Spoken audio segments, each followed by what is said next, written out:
Você já parou para pensar como um jogador pode mudar completamente a história de um clube? Como alguém pode sair desacreditado, pressionado e em pouco tempo se tornar o maior símbolo de uma geração inteira? A história de Gabriel Barbosa no Flamengo não é só sobre gols, títulos e números. É sobre redenção, identidade, amor da torcida e um nome que entrou definitivamente para a eternidade do futebol brasileiro. Quando o Gabigol chega ao Flamengo em 2019, poucos imaginavam o que estava por vir. Depois de uma passagem frustrante pela Europa, especialmente na Inter de Milão, ele retorna ao Brasil carregando dúvidas, críticas e a fama de promessa que não deu certo fora do país. Para muitos, era apenas mais um atacante talentoso tentando se reencontrar. Para ele, era a última grande chance de provar seu valor em alto nível. O Flamengo também vivia um momento de reconstrução. O clube vinha se organizando financeiramente, montando um elenco forte e sonhando com algo grande. Mas ainda faltava uma peça decisiva, um camisa 9 com personalidade, fome de gol e estrela.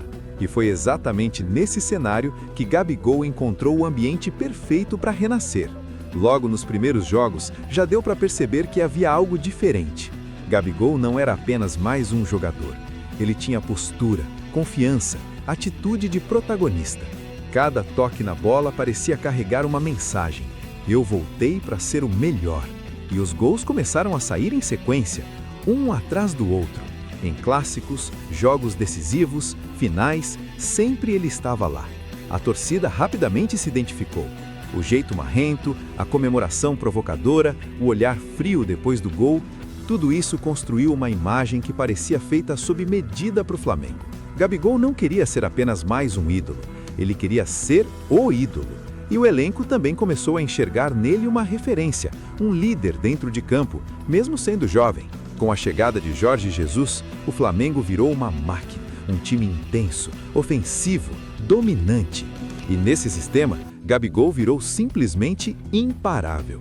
Ele não era só o finalizador, mas também participava da construção, se movimentava, criava espaços e aparecia sempre no momento certo. Era como se o jogo girasse em torno dele. O Brasileirão de 2019 foi um espetáculo à parte. Gabigol marcou gols decisivos que abriram placares, viraram jogos e enterraram adversários. Ele não marcava apenas gols bonitos, marcava gols importantes.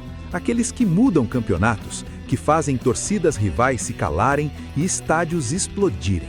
Mas nada, absolutamente nada, prepararia o mundo para o que estava prestes a acontecer na final da Libertadores.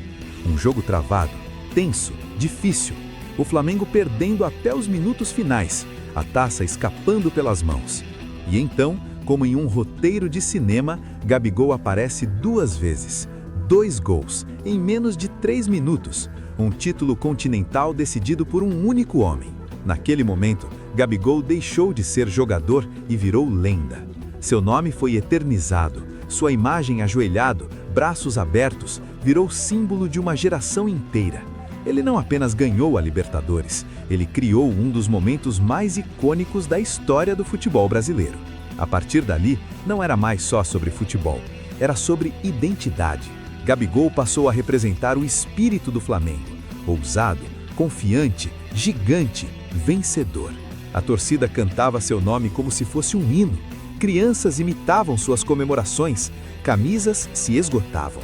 Ele virou marca, personagem, referência cultural. E assim, em apenas um ano, aquele jogador desacreditado da Europa se transformou no maior herói do futebol brasileiro moderno. Mas a história ainda estava longe de acabar.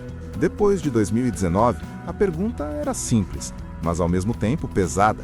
Como manter esse nível? Como continuar sendo decisivo depois de já ter conquistado praticamente tudo o que um jogador pode sonhar dentro de um clube? E a resposta de Gabigol foi clara, direta e ambiciosa. Ele não queria apenas repetir a história, ele queria ampliar o próprio legado, escrever ainda mais capítulos e deixar uma marca que fosse impossível de ser apagada.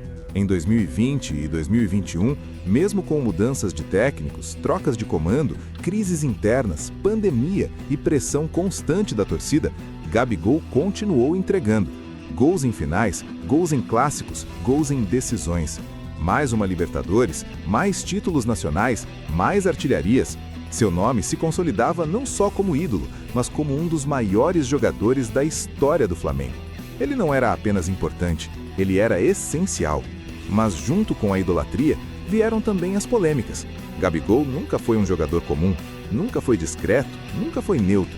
Sua personalidade forte sempre gerou debates, divisões de opinião e muita repercussão. Cartões, expulsões, provocações, declarações polêmicas, discussões com arbitragem, entrevistas diretas e até atritos internos. Para alguns, isso fazia parte do personagem vencedor. Para outros, começava a ser um problema de comportamento. Com o passar dos anos, o rendimento começou a oscilar. Lesões começaram a aparecer com mais frequência, o corpo já não respondia da mesma forma, mudanças táticas exigiam novas funções e Gabigol já não era mais tão dominante como antes, embora continuasse decisivo em jogos grandes. A relação com parte da torcida começou a se dividir. Ainda havia amor, ainda havia idolatria, mas também surgiam críticas, cobranças e comparações com o próprio passado. Mesmo assim, nos momentos mais importantes, ele seguia aparecendo. Gols em finais, cobranças de pênaltis decisivas, presença em jogos de mata-mata, protagonismo quando o time mais precisava. Gabigol parecia ter um pacto com decisões. Quando tudo ficava difícil, quando o clima pesava, quando o jogo parecia travado, era ele quem assumia a responsabilidade, quem chamava o jogo para si.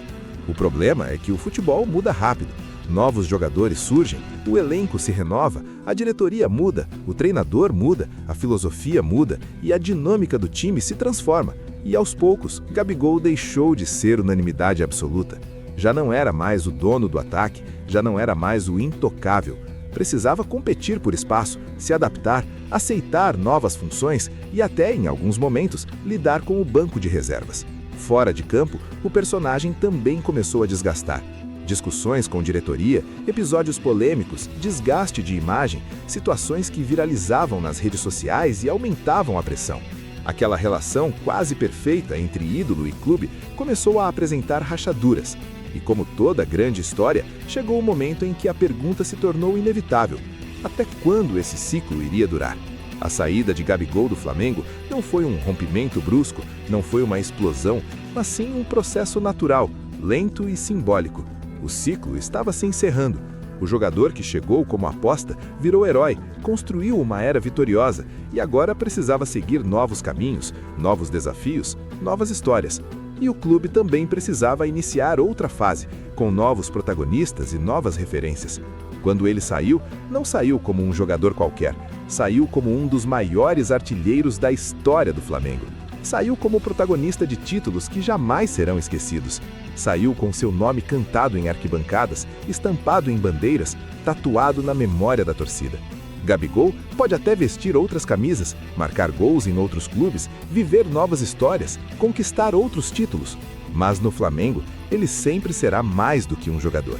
Será símbolo de uma era, de um tempo em que o clube voltou a ser temido, dominante, respeitado e vencedor. De um tempo em que a torcida se acostumou a ganhar e a sonhar grande. Porque alguns jogadores passam, outros ficam, mas poucos entram para a eternidade. E Gabigol, sem dúvida nenhuma, entrou.